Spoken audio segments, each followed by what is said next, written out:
Olá! Sabe aquela sensação de que a vida tá complexa demais, cheia de ansiedade? Pois é, hoje a gente vai mergulhar nas ideias de um filósofo, o Dallas Willard. Ele tem uma proposta, uma que é surpreendentemente simples para a gente achar um pouco de paz e propósito no meio dessa loucura toda do dia a dia. Então, vamos começar por aí, né? Pelo problema que o Willard aponta e que, vamos combinar, todo mundo conhece muito bem. É aquela sensação de estar sobrecarregado, sabe? A ansiedade batendo, as cobranças do trabalho, da família, dos estudos, tudo junto. Chega uma hora que parece que a gente perdeu o controle, que não tem mais como lidar com tudo isso. E é exatamente para essa sensação que o Willard oferece, olha só, um princípio, uma resposta única. E o ponto de partida de tudo é essa citação que está na tela. Só que para isso funcionar, a gente precisa entender de verdade, né, o que significa, na prática, buscar o reino de Deus. Ok, então para a gente entender isso direitinho, vamos primeiro definir duas palavrinhas-chave que o Willard usa. E olha, já adianto, é bem mais simples do que soa. A primeira palavra é espírito. O Willard define de um jeito super direto. É um poder pessoal que não tem um corpo físico. Imagina uma força, sabe? Uma presença que atua no mundo. O exemplo mais claro disso, obviamente, é Deus. Beleza, e reino de Deus? Que negócio é esse que a gente é convidado a buscar? Bom, segundo Willard, é bem simples. É onde a vontade de Deus de fato acontece. Pensa assim, é qualquer lugar, qualquer situação onde o que Deus quer que seja feito, é feito.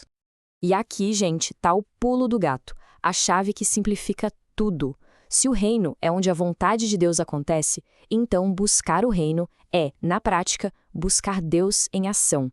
Guarda essa frase. É simples, mas é poderosa e vai guiar a gente. Tá, legal. Buscar Deus em ação. Mas como é que se faz isso, na prática mesmo, no dia a dia? Qual é a cara dessa busca? E para explicar isso, o Willard usa uma analogia que é, sério, genial. Imagina que alguém perdeu as chaves de casa. O que a pessoa faz?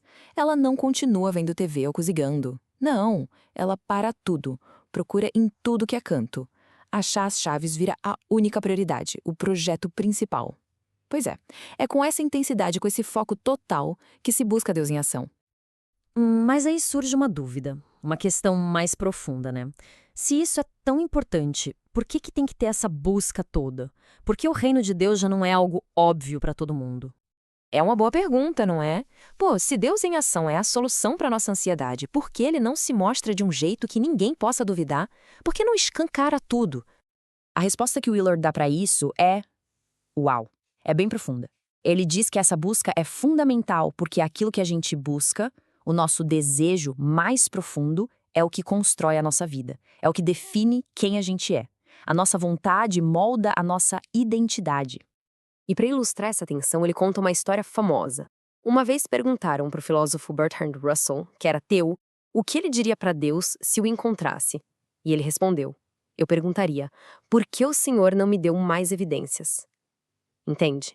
É aquele desejo por uma certeza absoluta, uma que acaba com a necessidade de procurar. Aí vem a resposta que Willard imagina que Deus daria, e é surpreendente. A falta de uma evidência esmagadora não seria uma falha. Seria, na verdade, um jeito de honrar a nossa liberdade, de dar a chance da gente fazer o que a gente realmente quer. Permite que a escolha de buscar seja genuína, por desejo, e não porque fomos obrigados, entende?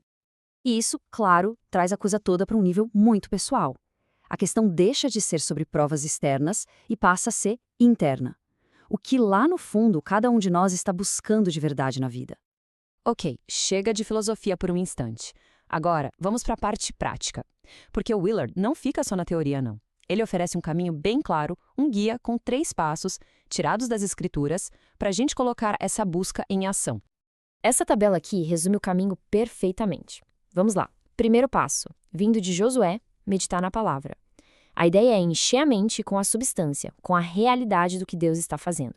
Segundo passo, de Provérbios. Reconhecer Deus em todos os caminhos. Não só na igreja, não só nos momentos espirituais, mas em tudo. E o terceiro, de 1 Pedro. Praticar a humildade, que é basicamente entregar as ansiedades, largar a necessidade de controlar tudo.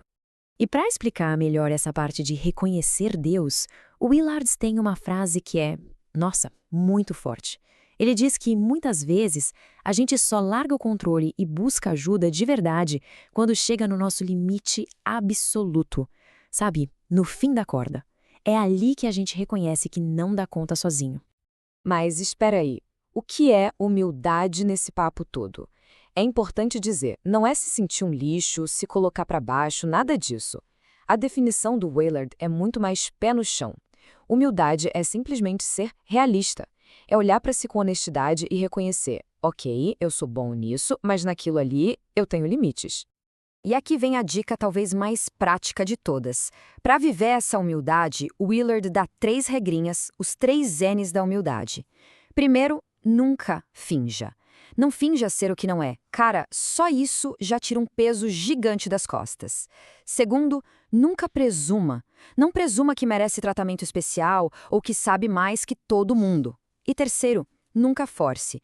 Faz a sua parte o que é certo, mas o resultado final, entrega. Deixa que Deus faz o trabalho pesado. E no fim, tudo isso se resume a um convite. E o ponto mais importante que Willard faz é que esse caminho, esse jeito de viver, não é para um grupinho seleto, não é para super-heróis da fé. É para todo mundo. É totalmente acessível. E ele deixa isso bem claro. Não importa a altura, a aparência, se a pessoa é boa em esportes ou não, ou quão inteligente ela é, de onde ela veio, nada disso. Nenhuma dessas coisas que o mundo valoriza é pré-requisito para começar a buscar o reino de Deus. O convite está aí, aberto para qualquer um, exatamente como a pessoa está agora. Então, resumindo essa jornada toda que a gente viu, tudo começa quando a gente encara as nossas ansiedades de frente. A resposta é focar em uma única coisa: procurar ativamente por Deus em ação no mundo. E a ferramenta principal para isso? A humildade. Aquela prática de ser realista sobre quem a gente é. E a gente termina com uma pergunta para ficar na cabeça. E não é uma pergunta teórica, não. É bem prática, para agora. Depois de tudo isso que a gente conversou, onde é que dá para começar a procurar por Deus em ação hoje?